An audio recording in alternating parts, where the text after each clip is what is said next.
What's up, everyone? Morey Croson here from the Performance Lab in California, and we are going to do another cool video today. It's going to be on the transition phase, and really I could say part 1 and 2, or just the individual part of the transition phase. So breaking up into two different halves, essentially. Then, why is it important? So first, getting into the transition phase 1 and 2, essentially what that is we're looking at somebody running. There's essentially two parts of running. There's time spent on the ground, and there's time spent off the ground. Right? It's just the most basic, simple way of looking at it. And what the transition phase is the time spent off the ground. And so what happened is we started looking into, okay, what is the average number of the time spent off the ground? And so somebody like Usain Bolt, he spends 0.36 seconds with time off the ground. Tyson Gay spends about 0.3. Then, once you get into like a Trayvon Bromell, Christian Coleman, a lot of those guys, they spend about 0.33 seconds off the ground in terms of their whole overall transition phase, right? And so that is just to put a picture on it. When your foot touches the ground, right? As soon as that foot touches the ground, it is the time spent there. And then as soon as your foot leaves the ground, you press off. Now we're into that time spent off the ground. So usually, to give an understanding of this, these numbers are usually about 0.08, or so like Usain Bolt does it like 0.08, or like a Tyson Gay will do it in 0.11, right? So the margin is 0.03 difference, right? And it's similar to here. So the margin here is 0.06, right? So it's a little bit bigger, but the amount of time is greater. This is when we're talking about 0.08 compared to 0.36. Now we're talking about 4 times the amount of time in between the movements, right? So if we change this from 0.08 to 0.09, there's the overall perception of it, the percentage of that would be about like a 12% change, right? To go from 0.08 to 0.09. But now if we go from 0.36 to 0.35, that's a much more realistic change. That's like a 4 to 5% change, right? So it's not as much of a change in order to do that. And the reason I'm saying that is because I want to get, it's essentially why is it important to understand the transition phase. So, to make a quick change, a hundredth of a second change, to go from a 0.36 to a 0.35 is a lot overall easier. Sorry, that's supposed to be times 4 to 5%, right? It's not as difficult. It's only a 4 to 5% change. It's actually probably even less than that in the overall number. Okay, where this going from 0.08 to 0.09 or from 0.11 to 0.1 is something between like a 10 to 12% change, right? So it's a greater overall change. So because it's a greater change, the thought process is that it's harder to do. Okay, so now when you're saying, okay, well, now we want to improve the transition phase, right? Because now it's easier to do it because the percentages, it's an easier percent that you're actually making a change to. So if we're going to actually work on this, now we want to figure out, okay, how do we improve that? So what I started to realize is that this is not as simple as a process, because and we're just saying, okay, we want to improve the transition time to 0.36 or 0.3 or 0.3, whatever it is. And a lot of times people with their transition phases are not bad. They'll be at like 0.37, 0.38, right? So it's just a hundredth of a change in what we're trying to do in each one of your sessions. So the question then becomes, where do we make that change, right? Because if we're just trying to, go from one to the other, you can't just say, cycle your legs faster, or try to drive your knees up harder or something like that. That doesn't necessarily make it so.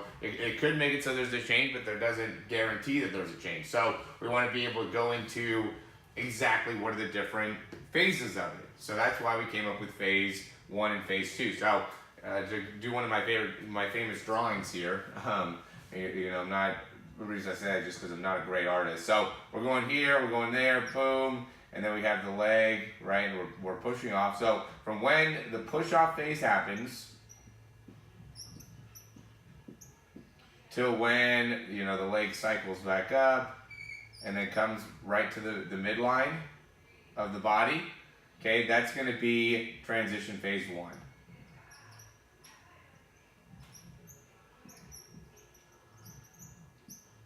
Okay, so it's the knees bent, right, and there's the foot. So from here to here, that's transition phase 1, okay? And then from this point, this is the beginning of transition phase 2 to when the leg cycles, you know, comes out here, cycles back underneath, lands, right? So that's the actual landing of the leg.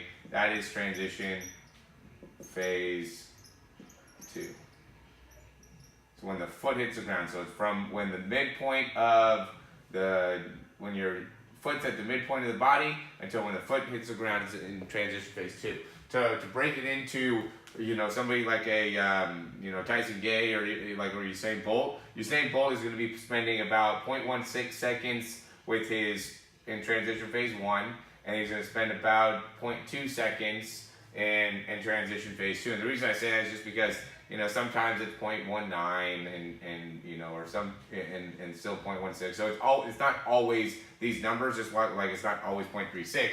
But just to give you an understanding, so it's usually 0.2 with the time spent out, 0.16 with the time spent behind. I have a video about why that, you know, where people end up a lot of times making the mistake. And so why I wanted to show this though to you, so we're looking into the transition phases, and if we're able to actually break this down, like, okay, you're spending 0.16 here, 0.2 here. Now we could say, okay, this 0.37 or 0.38, where it needs to be improved is, you know, usually it's transition phase 1. So we'll just use that as an example. Like, okay, instead of having 0.18 seconds back here, we have 0.16, right? And now, in terms of what that will do to an overall runner's ability, is let's say we're running the 100 meters. And we're getting technical here, but in the 100 meters, what I say is that there's 2 steps in the start. There's, for the 100 meter, probably about 12 to 14 steps in drive phase. And then there's another 25 to 30 steps, depending on who you are and how many steps you take, in top end speed. Because in the 100 meters, it takes about, you know, 41 to 46 when you're talking about the top runners. Okay, and so, you know, like Usain Bolt only takes 41, but a lot of the normal guys they're about 43 to 45.